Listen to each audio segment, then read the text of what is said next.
भारत के प्रधानमंत्री नरेंद्र मोदी 22 और 23 अप्रैल को सऊदी अरब के दौरे पर रहेंगे। पीएम मोदी सऊदी के अरब क्राउन प्रिंस मोहम्मद बिन सलमान के न्योते पर रियाद जा रहे हैं। इससे पहले सितंबर 2023 में भारत में आयोजित G20 समिट में सऊदी अरब के क्राउन प्रिंस नई दिल्ली आए थे, जहां 2014 में प्रधानमंत्री बनने के बाद से नरेंद्र मोदी तीसरी बार सऊदी अरब जा रहे हैं। इससे पहले 2016 और 19 में मोदी सऊदी अरब गए थे।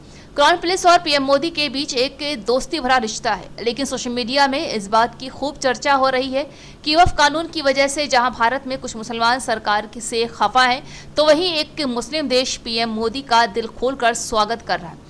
कुछ तो यहां तक कह रहे हैं कि सऊदी को इस मुद्दे पर पीएम मोदी से बात करनी चाहिए।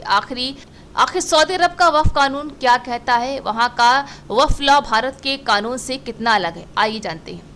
जी हाँ, पीएम मोदी सऊदी अरब तब जा रहे हैं जब भारत में वक्फ संशोधन कानून को लेकर काफी विवाद है। भारत के मुस्लिम नेतृत्व के साथ साथ विपक्ष भी इससे खफा है।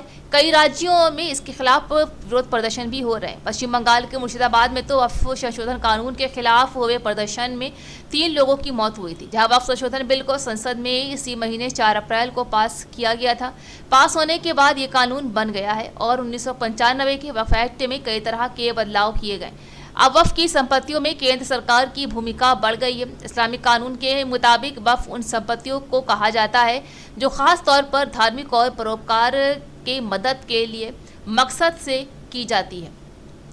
अब यहाँ सवाल ये उठता है कि क्या क्राउन प्रिंस से वक्फ पर भी बात होगी? जी हाँ, केंद्र सरकार अब सीएजी या किसी अन्य अधिकारी को वक्फ के खातों की जांच का आदेश दे सकती है। सबसे ज़्यादा चिंता इस बात पर जताई जा रही है कि वक्फ बोर्ड की ताकत को कम कर जिले के डीएम को यह अधिकार दे दिया है कि विवादित जमीन वक्फ की है या नहीं, वही तय करेगा। प्रधानमंत्री मोदी ऐसे वक्त में उस देश का दौरा कर रहे हैं जो दुनिया भर के मुसलमानों के लिए खास है।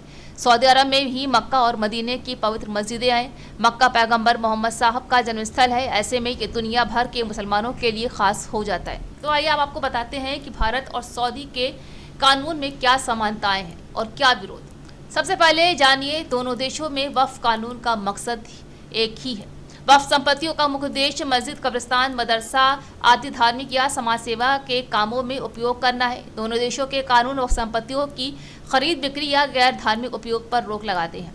दोनों देशों में वक्फ संपत्तियों का मैनेजमेंट सरकार की ओर से बनाई गई एक बॉडी या निकाय ही करता है, लेकिन सऊदी अरब का वक्फ कानून शरिया से कंट्रोल होता है। सऊदी अरब में मिनिस्ट्री ऑफ इस्लामिक अफेयर्स और स्थानीय वक्फ एजेंसियां इसका मैनेजमेंट करती हैं। भारत में जहां वक्फ ट्रिब्यूनल और सिविल कोर्ट है, तो वहीं सऊदी अरब में शरिया कोर्ट है जो इससे जुड़े मकसद सुनती है।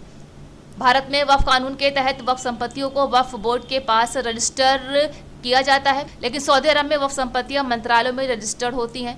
वहां इसका पूरा डेटा होता है और हर एक ज़मीन का कागज़ उसी तरह होता है जैसे भारत में किसी भी अन्य ज़मीन का रजिस्ट्रेशन होता है। सऊदी अरब में वक्फ प्रबंधन इस्लामिक शरीयत के सिद्धांतों पर आधारित है। इसका प्रबंध सऊदी वक्फ धार्मिक कार्य और धार्मिक मामलों का मंत्रालय करता है। वक्फ करने के बाद संपत्ति का क्या होगा, इसका संरक्षण कौन करेगा और इसका उपयोग कहाँ होगा, ये सब कुछ मंत्रालय तय करता है।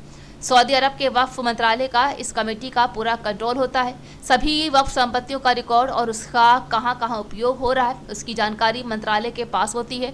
वक्फ का फंड कहां खर्च हो रहा है, मस्जिद, स्कूलों और चैरिटी में कहां कहां लगाया जा रहा है, एक एक पैसा का हिसाब वहां की सरकार रखती है। सऊदी वीज़ा 2030 के तहत सरकार वहां की वक्फ प्रॉपर्टी में से 350 बिलियन रियाल देश के डेवलपमेंट पर खर्च करने जा रही है।